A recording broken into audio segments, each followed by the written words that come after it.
Hi everyone. तो चलिए हम बात करते हैं अब रिफ्रैक्टिव इंडेक्स की। ठीक है, रिफ्रैक्टिव इंडेक्स की।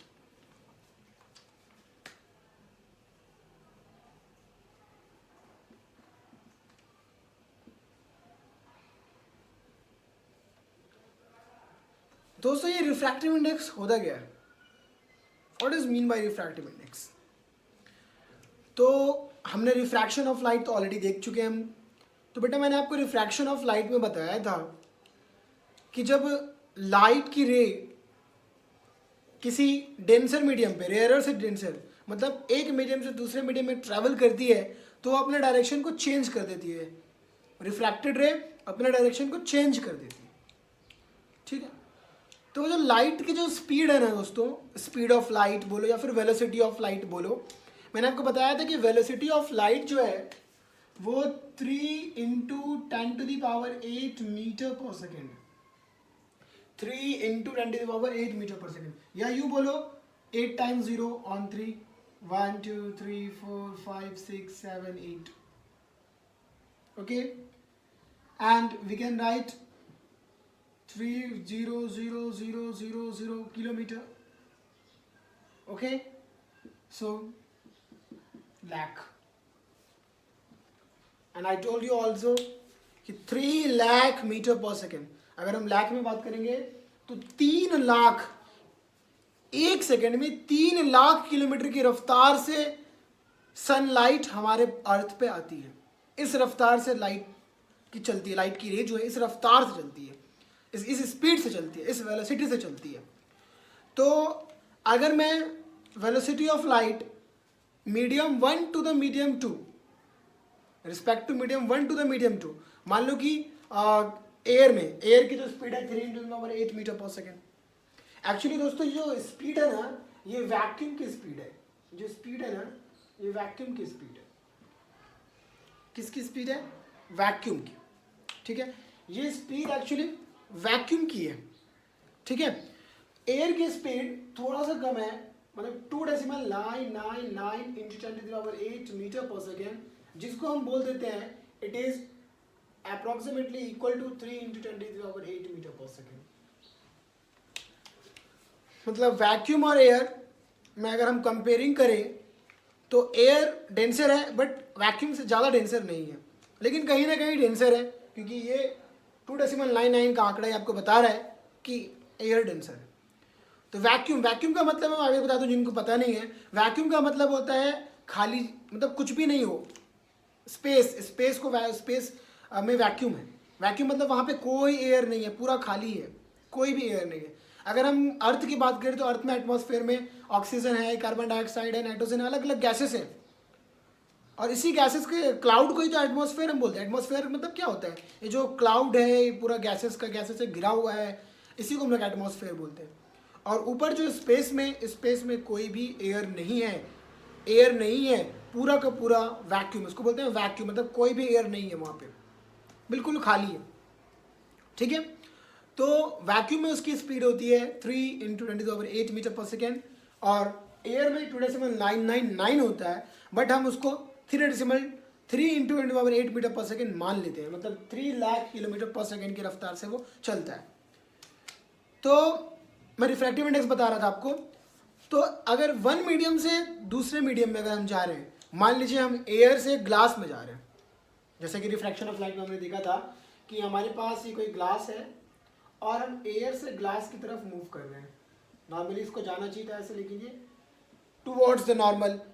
क्यों? क्योंकि रेयर टू डेंसर, या फिर एयर से ग्लास की तरफ जा रहा है तो टूवर्ड्स कहाँ विंड होगा? वो नॉर्मल की तरफ। तो इन दैट केस जो वेलोसिटी थी लाइट की, वेलोसिटी ऑफ लाइट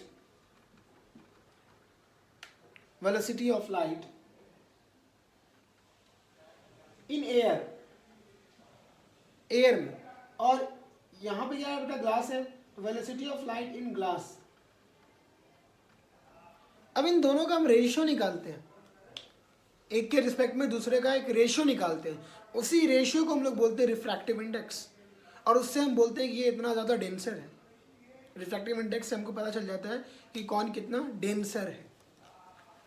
ठीक है, तो वही है रिफ्रैक्टिव इंडेक्स। रिफ्रैक्टिव इंडेक्स क्या बताता है, वो दोनों मीडियम को रेशियो निकाल के उस वो कितना डेंसर है ये बताता है। ठीक है, तो चलिए देखते हैं रिफ्रैक्टिव इंडेक्स। दोस्तों रिफ्रैक्टिव इंडेक्स का फॉर्मूला है, उसको हम आर आई से भी इंडिकेट करते हैं, आर आई से और आर आई हमारे इंस्टीट्यूट का भी नाम है, राफे इंस्टीट्यूट। ठीक है, तो चलिए इससे याद रखिएगा, आर आई राफे इंस्टीट्यूट। ठीक है, तो आर आई यहाँ पे राफे इंस्टीट्यूट नहीं, रिफ्रैक्टिव इंडेक्स है। ठीक है, रिफ्रैक्टिव इंडेक्स। तो रिफ्रैक्टिव इंडेक्स फॉर्मूला होता है velocity of light, velocity of light in medium 1 to the velocity of light in medium 2। मतलब एक मीडियम से दूसरे मीडियम में वेलोसिटी ऑफ लाइट का रेशियो जो निकालते हैं उसको रिफ्रैक्टिव इंडेक्स बोलते हैं। तो refractive index is defined as the ratio of velocity of light in medium 1 to the velocity of light in medium 2 और velocity of light in medium to the velocity of light in another medium. ठीक है, एक medium से दूसरे medium का जो हम ratio निकालते हैं उसको बोलते हैं रिफ्रैक्टिव इंडेक्स। ठीक है, मान लीजिए उन्होंने बोला कि second medium with respect to 1। ठीक है, अगर बोला कि second medium with respect to 1 निकालो, तो ऐसे लिखेंगे हम n second medium with respect to 1। Refractive index को हम लोग एन से डिनोट करते हैं। ठीक है, एन से डिनोट करते हैं, एन स्मॉल लेटर। तो 2n1 इसको हम इस तरह से लिखेंगे, velocity of light in medium 1 to the velocity of light in medium 2। इस तरीके से लिखेंगे। अगर हमको बोला कि रिफ्रैक्टिव इंडेक्स निकालिए, refractive index of second medium with respect to 1, तो ऐसे याद रखना 2n1, तो यहाँ 1 है तो यहाँ पे 1 आएगा, और यहाँ 2 है तो यहाँ 2, जो लास्ट में क्या यहाँ पे क्या है 1, तो 1 यहाँ पे दे देना, velocity of light in medium 1 और 2 velocity of light in medium 2। कई किताबों में वेलोसिटी की जगह स्पीड लिया गया है, स्पीड ऑफ लाइट, तो कंफ्यूज मत होना। ठीक है, तो इसी तरह मान लीजिए मैं आपको एक और कभी मैं जो क्वेश्चन दे रहा हूँ उसके लिए आप पॉज करना वीडियो और खुद से ट्राई करना। मैं बोल रहा हूँ velocity of light of medium 1 with respect to 2।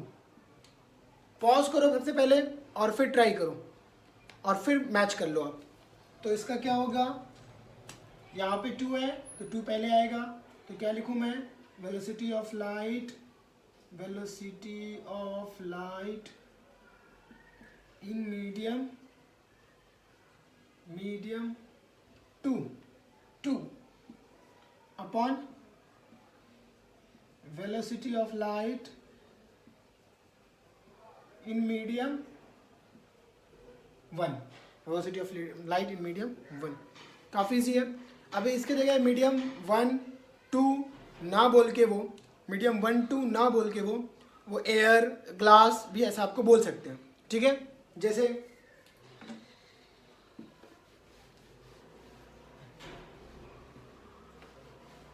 उन्होंने आपको बोल दिया कि आप glass with respect to water निकालो।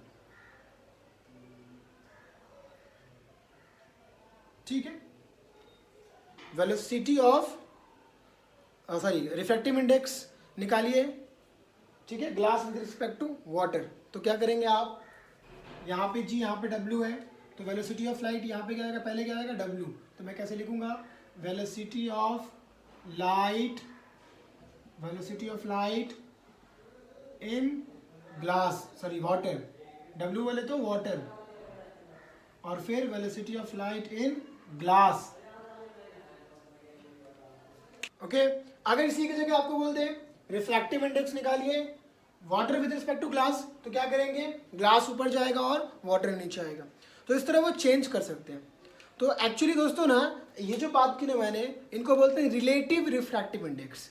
रिलेटिव रिफ्रैक्टिव इंडेक्स मतलब एक दूसरे को हम रिलेट कर रहे हैं, एक मीडियम से दूसरे मीडियम को हम रिलेट कर रहे हैं, तो इसलिए हम उसको रिलेटिव रिफ्रैक्टिव इंडेक्स भी बोलते हैं, रिलेटिव रिफ्रैक्टिव इंडेक्स। ठीक है, और एक होता है हमारा absolute refractive index, absolute refractive index. तो देखिए वो क्या होता है।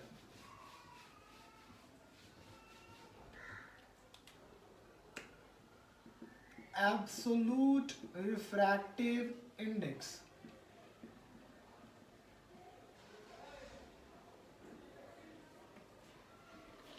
Absolute refractive index. ठीक है, तो एब्सोल्यूट रिफ्रैक्टिव इंडेक्स की बात करूं ना, तो जो रिफ्रैक्टिव इंडेक्स, ठीक है, वैक्यूम की, ठीक है, velocity of light in vacuum, velocity of light in vacuum और किसी अनदर मीडियम, मतलब वैक्यूम की वेलोसिटी किसी अलग अदर मीडियम से हम कंपेयर करते हैं तो उसको बोलते हैं एब्सोल्यूट रिफ्रैक्टिव इंडेक्स। मतलब आप ऐसे बोल सकते हो the ratio of velocity of light in vacuum, कुछ लोग एयर भी लेते हैं, velocity of light in air, क्योंकि मैंने भी बोला कि वैल्यू जो है लगभग लगभग दोनों के लिए सेम माना गया है। तो velocity of light in vacuum और air, the ratio of velocity of light in vacuum और air to the ratio of to the velocity of light in medium. ठीक है, क्या बोलेंगे, the ratio of velocity of light, velocity of light in vacuum to the velocity of light in medium. कोई भी medium हो सकता है air के या फिर वैक्यूम के कंपेयर में, तो उसको बोलते हैं एब्सोल्यूट रिफ्रैक्टिव इंडेक्स। क्या, velocity of light, velocity of light in vacuum, ठीक है, in vacuum, velocity of light in vacuum या air upon velocity of light in medium,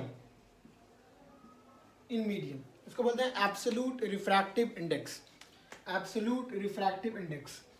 और हम इसको डिनोट करते हैं n is equal to c upon v, c upon we.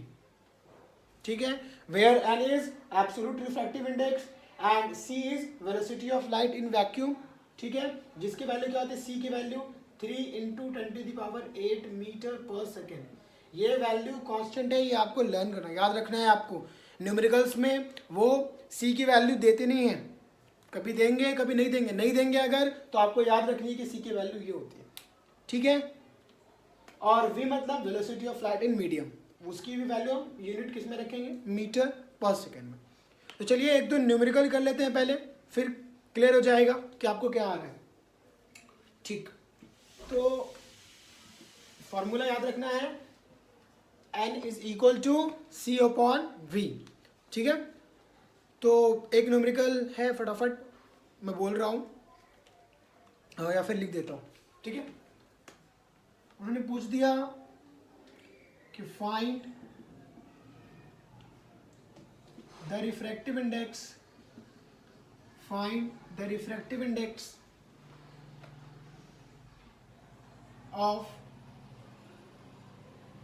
of medium, find the refractive index of medium if velocity of light, velocity of light in medium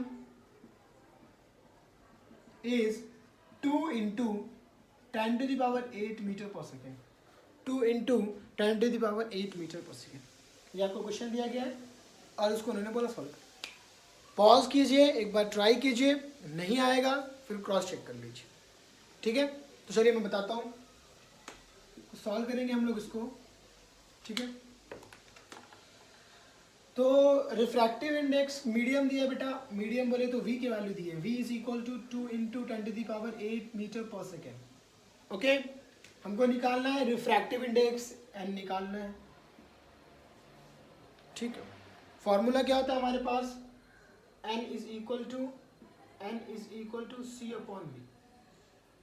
तो देखिए question में उन्होंने c की वैल्यू नहीं दी है, n तो हमको निकालना है, v की वैल्यू पता है, c की वैल्यू नहीं दी है, तो हम जानते हैं कि c की वैल्यू क्या होती है, 3 × 10⁸ मीटर पर सेकेंड।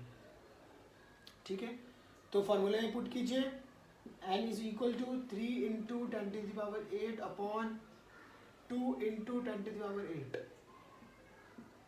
ठीक है, आंसर क्या आ जाएगा, 1.5। मीटर पर सेकेंड, यहाँ ध्यान दो 1 मिनट जरा, ये भी मीटर पर सेकेंड, ये भी metre per second, unit metre per second cancel, तो you will get n is equal to 1.5। तो refractive index has no unit, इसका कोई यूनिट नहीं होता है रिफ्रैक्टिव इंडेक्स का, ठीक है। तो रिफ्रैक्टिव इंडेक्स क्या है इस क्वेश्चन का, 1.5, ठीक है। इसी तरह मैं और 1-2 न्यूमेरिकल्स आपको देता हूँ, वो आप कीजिए, ठीक है। और न्यूमेरिकल्स को सॉल्व करते हैं, तो ये क्वेश्चन है, सॉल्व करते हैं उसको। The absolute refractive index of water is 1.3, ठीक है। मतलब हमको क्या दिया हुआ है दोस्तों, क्वेश्चन में हमको दिया है n की वैल्यू 1.36, n की वैल्यू दी है 1.36। What is the velocity of light in water, velocity of light in water को पूछ रहे हैं। मतलब मैं ऐसे लिख दूं, velocity of light in water, ठीक है।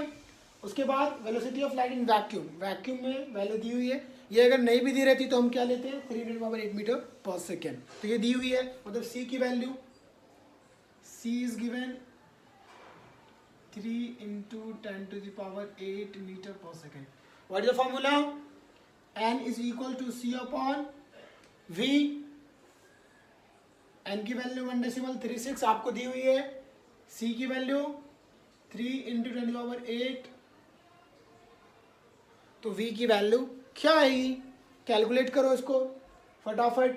क्या आएगा बेटा आंसर, इसका आंसर 2.21 आएगा। कट करेंगे आप इसको तो सबसे पहले तो मैं इस तरीके से आपको क्रॉस करके दिखा दूँ। 1.36 v is equal to 3 × 10⁸। we will get v is equal to 3 × 10⁸ upon 1.36, 1.36, ठीक है। अब इसको हम कट करेंगे तो 2.21 आएगा, 2.21, और ये 10⁸। देखो डिवाइड सिर्फ इतना टर्म को करना है, तो वी विल गेट 2.21, ठीक है। 2.21 मैं यहाँ पे ऊपर लिख रहा हूँ। डिवाइड जो किया हमने 3/1.36 को किया, तो इसकी वैल्यू है 2.21, और ये वैल्यू पहले से थी, तो आंसर क्या होगा 2.21 × 10⁸ मीटर पर सेकेंड, ठीक है। चलिए दूसरा क्वेश्चन कर लेते हैं फटाफट। दूसरा क्वेश्चन है, light travels with velocity 1.5 × 10⁸ metre per second in a medium, ठीक है। किसी मीडियम में वेलोसिटी ऑफ लाइट है 1.5 × 10⁸ metre per second. On entering second medium, its velocity becomes 0.1। Second medium में मान लीजिए इसको v1, सेकेंड मीडियम में वेलोसिटी क्या है 0.75 × 10⁸ metre per second. What is the refractive index, refractive index पूछ रहा है second of the second medium with respect to first, second medium with respect to first. मतलब क्वेश्चन हमको ये पूछ रहा है second medium with respect to first, तो क्या हो जाएगा ये n1/n2, v1/v2। शॉर्ट में अगर मैं लिख दूँ तो ये 1 यहाँ आ जाएगा। v1 की वैल्यू क्या है 1.5, इसकी value 0.075 into 10⁸ metre per second, ठीक है।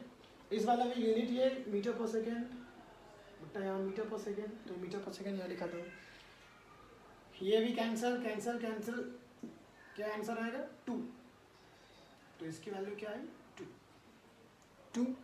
काफ़ी ईजी है, ठीक है, ज़्यादा कुछ करना नहीं है इसमें, सिंपल सा कॉन्सेप्ट है। 1-2 न्यूमेरिकल्स और देख लेते हैं, फिर नेक्स्ट टॉपिक की तरफ। तो अब नेक्स्ट और न्यूमेरिकल कर रहे हैं। If the speed of light in a medium is 1.5, speed of light in a medium is 1.5 metre per second, what is the absolute refractive index of the medium? देख लीजिए, इसमें आपको c की value नहीं दी है, और वो क्या पूछ रहे हैं, रिफ्रैक्टिव इंडेक्स पूछ रहे हैं। मतलब n की वैल्यू पूछी जा रही है, v की वैल्यू 1.5 दी हुई है, और c हमको खुद से लिखना है, हम जानते हैं सी की वैल्यू होती है 3×10⁸ मीटर पर सेकेंड, तो N is equal to c upon v. सी की value 3×10⁸ metre per second and we की value 1.5 into 10⁸ metre per second. क्या होता है 1.5 2 × 3, ठीक है। 1.5 को 2 से मल्टीप्लाई करेंगे 3 आएगा, तो द एन विल बी 2। अब देखिए इस क्वेश्चन में आपको वैल्यू ग्लास और वाटर की दोनों की दी हुई है, और glass with respect to water बोला उन्होंने, मतलब जी एंड डब्ल्यू, ठीक है। इसको ट्राई कीजिए, आप डाउट रहेगा कुछ भी कमेंट कीजिए, ठीक है, तो फिर मैं इसका भी आज सॉल्यूशन आपको दे दूंगा, ठीक है। चलिए तो अब आगे की तरफ मूव। तो हमने अभी न्यूमेरिकल्स भी कंप्लीट कर लिए हैं, रिफ्रैक्टिव इंडेक्स। अब हम बात करेंगे जो मैंने आपको बताया था कि रिफ्रैक्शन ऑफ लाइट में जो भी यूज़ हो रहे हैं, जैसे ट्विंकलिंग ऑफ स्टार, मैंने आपको स्टार्टिंग में ही बोला था कि ट्विंकलिंग ऑफ स्टार, तारों का टिमटिमाना, इसके अलावा रेनबो फॉर्मेशन, मिराज, ठीक है, डिस्पर्सन ऑफ लाइट, ये सारी चीज़ें जो फिनोमेना है ये सब रिफ्रैक्शन ऑफ लाइट की वजह से होती है। तो वन बाय वन हम सबको डिस्कस करते हैं। तो पहले हम डिस्कस करते हैं ट्विंकलिंग ऑफ स्टार्स, और why do stars twinkle at night, ठीक है। तारे रात में क्यों टिमटिमाते हैं? Twinkling of stars, twinkling of stars. तो दोस्तों ये जो होता है ना, ये रिफ्रैक्शन ऑफ लाइट की वजह से होता है। तो आइए इस कॉन्सेप्ट को हम समझते हैं। तो देखिए अर्थ से, ये जो हमारा अर्थ है,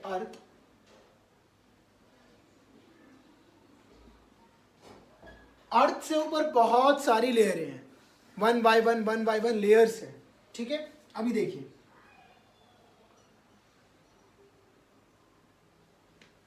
सबसे पहला लेयर है ट्रोपोस्फियर, ठीक है। एटमॉस्फेयर के ऊपर 10 किलोमीटर अगर आप ऊपर जाएंगे तो उसको बोलते हैं हम ट्रोपोस्फियर, ठीक है। लगभग 10 किलोमीटर के आसपास है ट्रोपोस्फियर, ठीक है, ट्रोपोस्फियर। इसके ऊपर जब जाएंगे हम 40 किलोमीटर के आसपास स्ट्रेटोस्फियर, जहाँ पे ओजोन लेयर है, स्ट्रेटोस्फियर, और हम उसको ओजोनोस्फियर भी बोलते हैं। थोड़ा मैं और करीब लिखता हूँ, स्ट्रेटोस्फियर लगभग 40 से 50 के आसपास किलोमीटर के आसपास है, ठीक है। स्ट्रेटोस्फियर, स्ट्रेटोस्फियर के ऊपर हम जब जाते हैं तो हमारा आता है मीजोस्फियर। इसके ऊपर क्या है? मीजोस्फियर। 85 किलोमीटर तक मीजोस्फियर है, और 85 के ऊपर, 85 किलोमीटर के ऊपर है थर्मोस्फियर,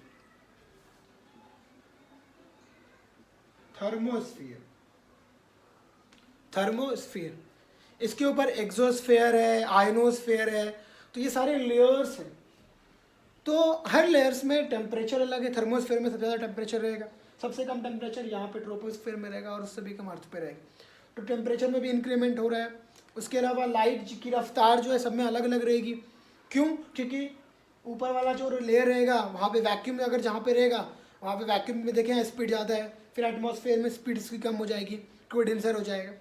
तो देखिए ट्विंकलिंग ऑफ स्टार्स, स्टार्स जो होते हैं ना, स्टार्स वो नाइट में इसलिए साइन करते हैं, चमकते हैं, क्योंकि उनके पास खुद की लाइट होती है, ठीक है। इसलिए वो रात में भी चमकते हैं, क्योंकि उनके पास उनकी खुद की लाइट होती है। स्टार्स के पास उनकी खुद की लाइट होती है। तो जो स्टार्स होते हैं ना, ठीक है, स्टार्स वो क्या करते हैं नॉर्मली, जब वो लाइट को एमिट करते हैं, क्योंकि आप जानते हो कि कोई भी ऑब्जेक्ट अगर लाइट को एमिट करता है और वो हमारी आंखों तक पहुंचता है, उसके बाद हम उसको देख पाते हैं, ठीक है।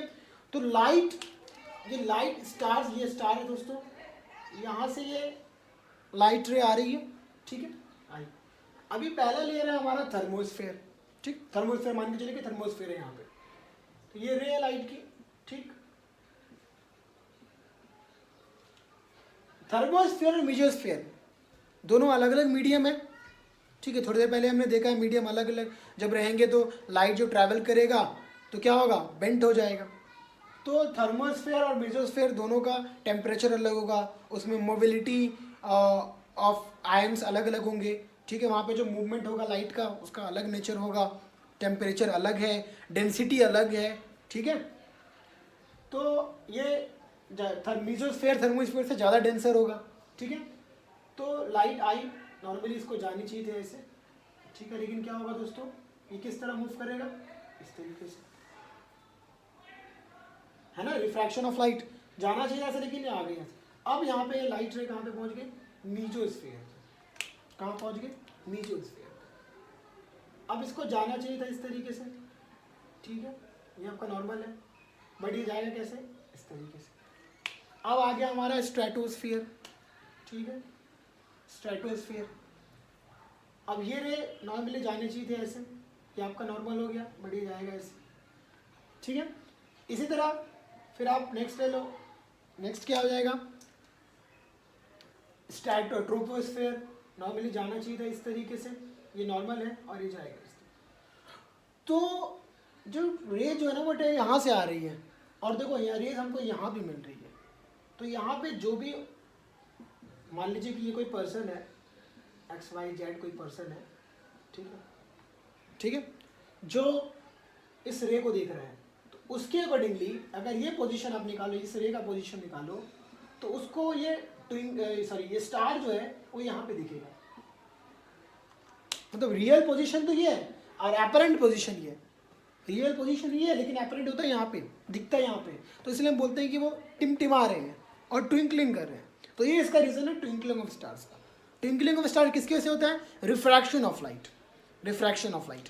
जो लाइट की रे हैं स्टार्स से अर्थ पे आने में कई सारे लेयर्स हैं, तो कई सारे लेयर्स के बाद कई दफ़ा, कई बार, मैनी टाइम्स रिफ्रैक्शन होता है, और टेम्परेचर चेंजेस, डेंसिटी चेंजेस होने की वजह से, टेम्परेचर चेंजेस होने की वजह से रिफ्रैक्शन ऑफ लाइट चेंजेस होते रहते हैं। और ड्यू टू दिस स्टार्स हमको कैसे दिखते हैं, ट्विंकलिंग करते हुए दिखते हैं। तो ये था रीज़न दोस्तों कि ट्विंकल क्यों करते हैं स्टार्स। अब इसी के साथ एक और क्वेश्चन है, तो ये क्वेश्चन 2 मार्क के लिए बोर्ड एग्जाम में भी आते हैं दोस्तों, बहुत इंपॉर्टेंट है, गिव रीजन में आता है ये कि why stars twinkle at night. तो आंसर आपके सामने, ठीक है, ठीक है। फिर भी मैं एक नोट्स आपको प्रोवाइड कर दूंगा कि इसको लिखना कैसे है आंसर में, ठीक है। इसी के साथ एक और क्वेश्चन आता है कि प्लैनेट्स क्यों नहीं ट्विंकल करते, स्टार्स ट्विंकल करते हैं तो प्लैनेट्स क्यों नहीं ट्विंकल करते हैं। तो देखिए प्लैनेट्स ट्विंकल इसलिए नहीं करते क्योंकि प्लैनेट्स अगर हम स्टार्स से कंपेयर करें तो प्लैनेट काफ़ी नज़दीक है, जबकि स्टार्स बहुत दूर है, काफ़ी दूर है। स्टार्स का साइज सन से भी बड़ा होता है, और प्लैनेट छोटे भी होते हैं, और प्लैनेट बहुत ज़्यादा नज़दीक होते हैं, बहुत ज़्यादा नज़दीक होते हैं। अगर स्टार से कंपेयर करें हम तो प्लैनेट बहुत नज़दीक होता है, और नज़दीक अगर होते हैं तो जिसकी वजह से ज़्यादा लेयर्स का उनको सामना नहीं करना पड़ता है, रिफ्रैक्शन ऑफ लाइट ज़्यादा तरीके से हो नहीं पाता है, इसलिए वो ट्विंकलिंग करते हुए नहीं दिखते हैं, ठीक है। तो ये था रीज़न। अब हम नेक्स्ट टॉपिक की तरफ मूव करते हैं, वो हमारा है मिराज, ठीक है। मिराज, कुछ लोग मायरेज भी बोलते हैं, MIRAG, ये है क्या। तो देखिए मैंने लेक्चर के स्टार्ट में ही बताया था आपको कि गर्मी में रोड पे जब आप जाते हो तो काफ़ी दूर आपको रोड पे दिखता है कि पानी है, लेकिन जब आप वहाँ पे पहुँचते हो तो पानी नहीं रहता। आपको विजुलाइज होता है कि वहाँ पे वाटर है, पानी गिरा हुआ है। इसके अलावा रेत में, जहाँ रेत है, ठीक है, लाइक राजस्थान वगैरह जहाँ रेत है, वहाँ भी सेम केसेस है। तो ये ऐसा क्यों होता है, तो देखिए ये भी रिफ्रैक्शन ऑफ लाइट की वजह से होता है, रिफ्रैक्शन ऑफ लाइट की वजह से। अभी एटमॉस्फेयर का जो टेम्परेचर है वो बहुत ज़्यादा हॉट रहता है, गर्म रहता है, और फिर हवा चलती है, हवाएं चलती है, ठंडी हवा चलती है। तो हॉट एंड कोल्ड दोनों अलग अलग है, दोनों का मीडियम अलग अलग है, एक डेंसर है और रेयर है। तो डेंसर और रेयर की वजह से हमको विजुलाइज होता है कि वहाँ पे वाटर है, बट वहाँ पे एक्चुअली वाटर रहता नहीं, ठीक है। तो ये मिराज का केस हो गया। अब नेक्स्ट पार्ट पे मूव करते हैं, डिस्पर्जन ऑफ लाइट। तो मैं इसको erase, dispersion of light, dispersion of light.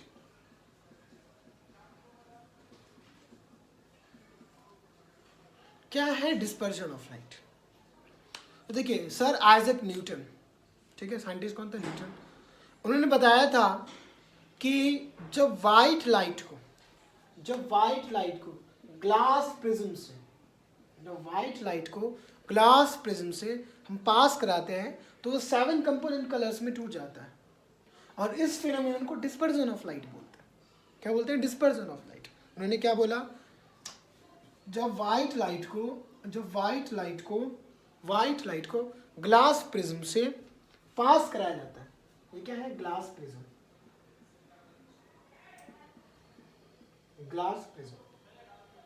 Glass prism से पास कराया जाता है। नॉर्मली जाना चाहिए था ऐसे। देखिए रिफ्रैक्शन हो रहा है, ये एयर है और ये ग्लास है, एयर है ग्लास है, air medium denser medium change हो रहा है। नॉर्मली जाना चाहिए था ऐसे, लेकिन ये क्या हो जाता है यहाँ पे वापस क्या होगा? बेंट हो जाएगा। ठीक है,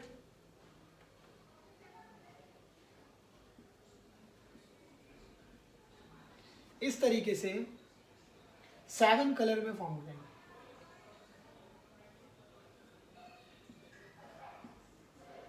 सेवन कलर्स में वो फॉर्म हो जाते हैं। ठीक है, जिसको हम याद करने का विव जीरो से याद करते हैं, VIBGYOR। ठीक है, मैं यहाँ पे लिख रहा हूँ VIBGYOR, विव जी। Violet, indigo, blue, green, yellow, orange, red, ये 7 कलर्स हमको दिखते हैं। ठीक है, ये 7 कलर्स हमको दिखते हैं जो हमको रेनबो में भी दिखते हैं। तो इस फेनोमेनन को हम लोग बोलते हैं डिस्पर्जन ऑफ लाइट। ठीक है, क्या? जब वाइट लाइट को पास कराया था ग्लास प्रिज्म से, तो ये क्या करता है? ये 7 कंपोनेंट कलर्स में टूट जाता है, 7 कंपोनेंट कलर्स में टूट जाता है, और इसी फेनोमेनन को हम लोग बोलते हैं डिस्पर्जन ऑफ लाइट।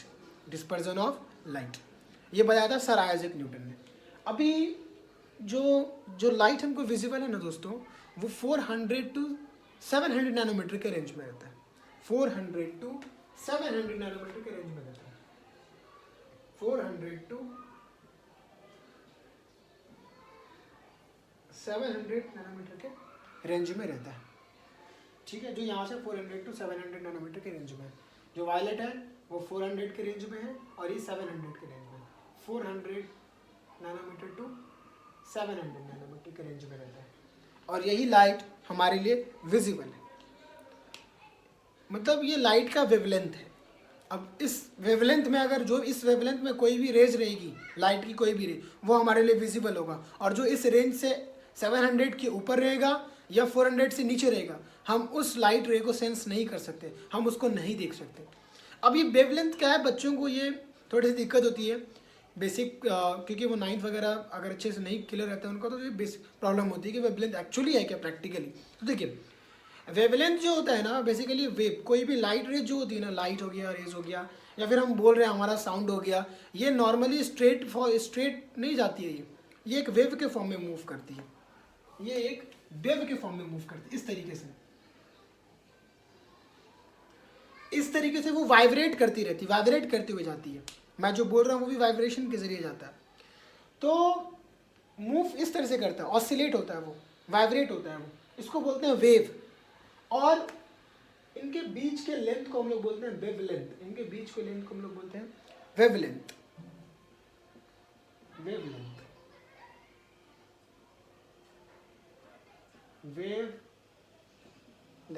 वेवलेंथ, ठीक है, लैम्डा से डिनोट करते हैं इसको, वेवलेंथ।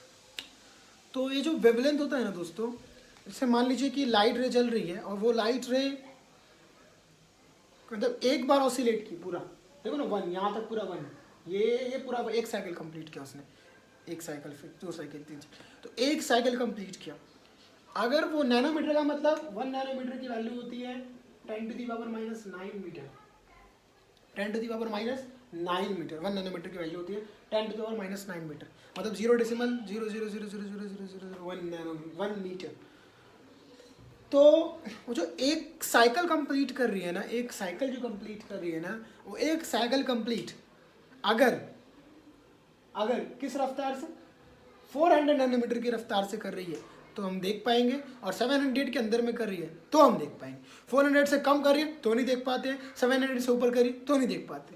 जिस तरह हमारे लिए ऑडिबल साउंड 20 हर्ट्ज से 20 किलो हर्ट्ज है, 20 हर्ट्ज टू 20 किलो हर्ट्ज, मतलब हम 20 हर्ट्ज से नीचे की साउंड को नहीं सुन सकते हैं और 20 किलो हर्ट्ज के ऊपर के साउंड्स को नहीं सुन सकते, जबकि कुछ ऑर्गेनिज्म सुनते हैं लाइक कैट्स, डॉग्स, वो अलग आवाज़ सुनते हैं, जो कि साउंड चैप्टर में है, 9th में आपने पढ़ा ही होगा। तो वैसे ही ये भी नैनोमीटर का वेवलेंथ का केस है। तो इसको हम बोलते हैं dispersion of light. Dispersion of light में क्या देखा हमने कि जब लाइट, वाइट लाइट क्या हो गई, ग्लास प्रिज्म से पास कराई गई, सर आइजैक न्यूटन ने पहले ये किया था, तो 7 कंपोनेंट्स कलर में फॉर्म हुआ और इसको हम लोग बोलते हैं dispersion of light. Dispersion of light, ठीक है। अब हम बात करेंगे रेनबो फॉर्मेशन की। किसकी बात करेंगे? रेनबो फॉर्मेशन की। इंद्रधनुष जो बनता है वो कैसे, तो देखते हैं रेनबो फॉर्मेशन। रेनबो का फॉर्मेशन कैसे होगा?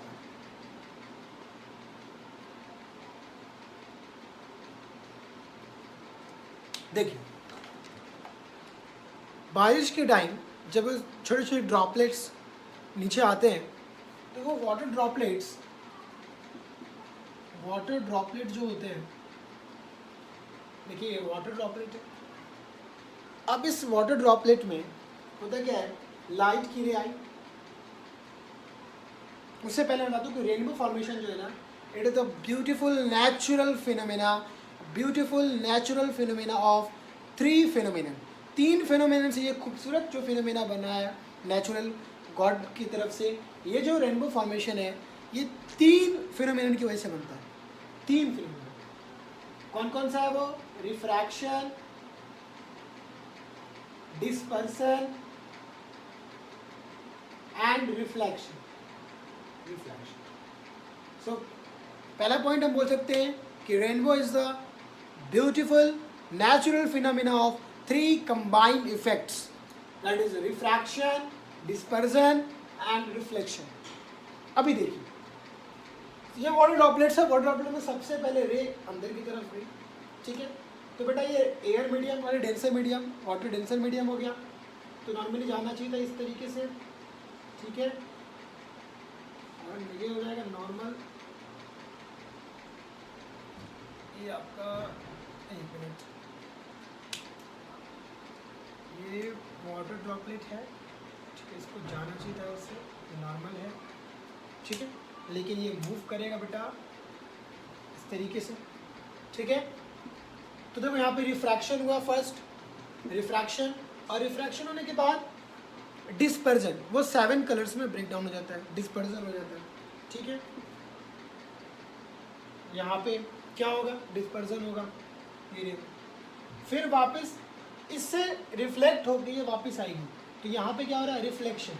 ये पॉइंट पे क्या हो रहा है? रिफ्लेक्शन, डिस्पर्जन, 7 कलर्स में टूटेगा, रिफ्लेक्शन, और फिर वापस रिफ्रैक्शन, वापस क्या होता है? फिर ये रिफ्रैक्शन, इस तरीके से वापस रिफ्रैक्शन होता है, और फिर हमको 7 component colours that is rainbow का फॉर्मेशन होता है। मतलब क्या हुआ सबसे पहले दोस्तों?